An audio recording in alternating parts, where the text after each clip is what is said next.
What's poppin', y'all? Welcome back to another YouTube video. Today we're taking a look at The Walking Dead Season 1. I've done a lot of filters on TikTok about The Walking Dead, but I've never actually seen it. So, shoot me down. Shoot me. Sue me. Do whatever you need to do to me. And I'm fixing that today. If you want to go see what I had to say before I've seen the series, definitely go check out my TikTok. It will be linked down in the description below. But if you do want to hear my thoughts and opinions on Season 1 of The Walking Dead, which came out all the way back in 2010, do stick around for the rest of this video, because that's what we're going to be getting into, because that is obviously the main theme, the main sort of aspect of this video. But before we go any deeper, we do have to check out Google, what Google has to say and what other people have rated it, so I can sort of compare it to how I feel about the show and how I'm going into rating it. So, you know, we always check out Google before our film reviews. We always have daily film reviews. It's just something that we do. It's just something that we do in all of them. So, The Walking Dead Season 1. It has 11 seasons, and it did come out in 2010, and it has an 8.1 out of 10 on IMDb. You can watch this on Now TV, YouTube, Amazon Prime, and Disney Plus, if you do choose to want to. But in a wake of a zombie apocalypse, various survivors struggle to stay alive. As they search for safety and evade the undead, they are forced to grapple with rival groups and difficult choices. So how the series starts off is before the zombie apocalypse. Pretty decent, pretty average. And Ricky Dicky Doodah Grimes, he's a cop, and he works with the Punisher, and they're both cops, and he gets shot and put into a coma. Don't know how, he got shot in the armpit, and he's now in a coma. Deal with it. It's just how the logic of this movie works. He then wakes up in a hospital being overrun by zombies. There is countless zombies running around here, and that is what he has to find his way through. He doesn't know what's happening. He sees a load of dead bodies outside, and he goes into his house where he gets knocked out by a child.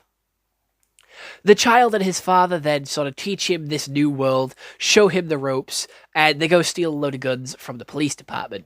He then heads into the main city where he thinks is going to be a safe, sheltered area.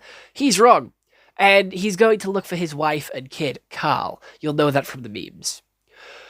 However, where his wife and child are, because magically, miraculously, they're still alive, they were saved by the Punisher, and he is having an affair with his wife. Very sad days indeed.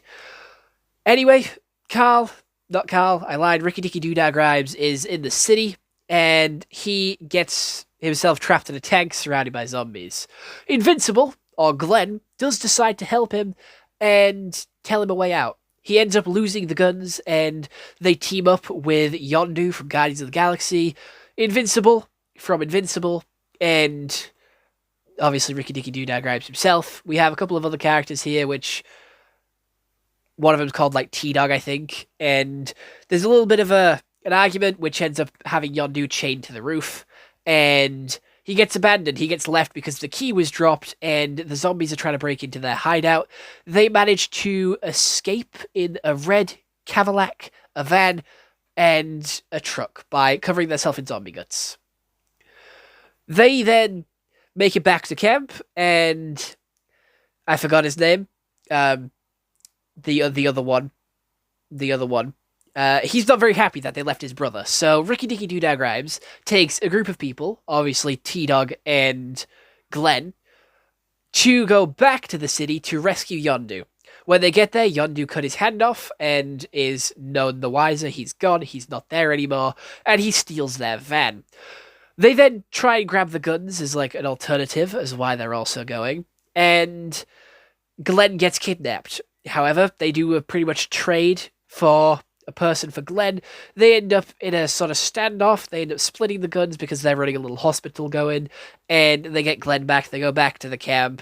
Zombies are slowly closing into the camp, and they eventually do attack, leading to a load of people getting injured, hurt, and damaged. We then have them make a road trip to go off to find sanctuary, find a safe place. They end up leaving a couple of people behind. A couple more people get killed by zombies. They end up getting into this FBI base. They have a good time for about 2 nights, and then the power starts to run low. And this place is going to explode in the next half an hour.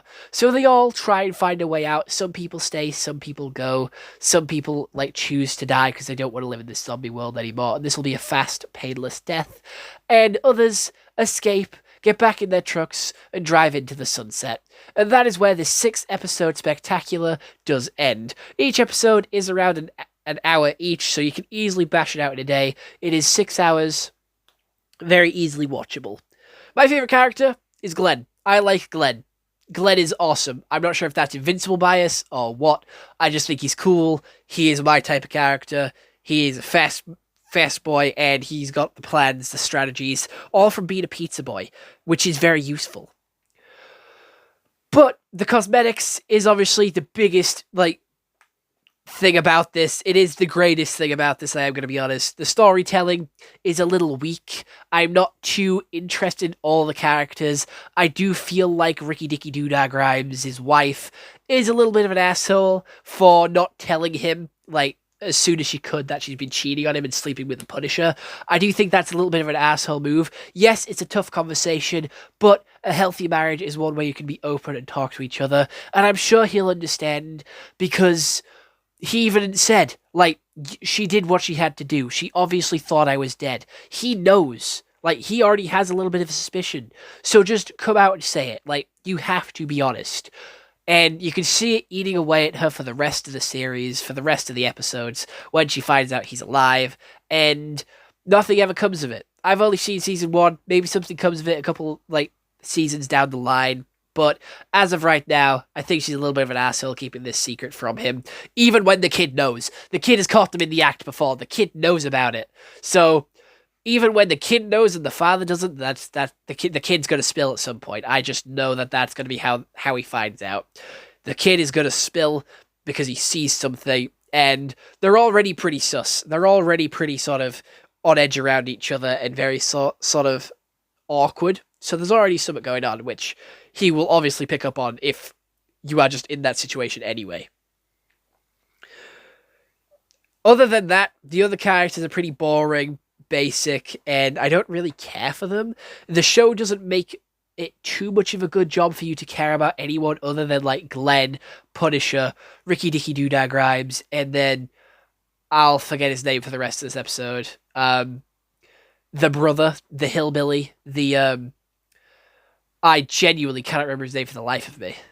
The one with the crossbow. I for real can't remember his name. But I'm gonna be honest, the best thing about this show is the prosthetics with the zombie.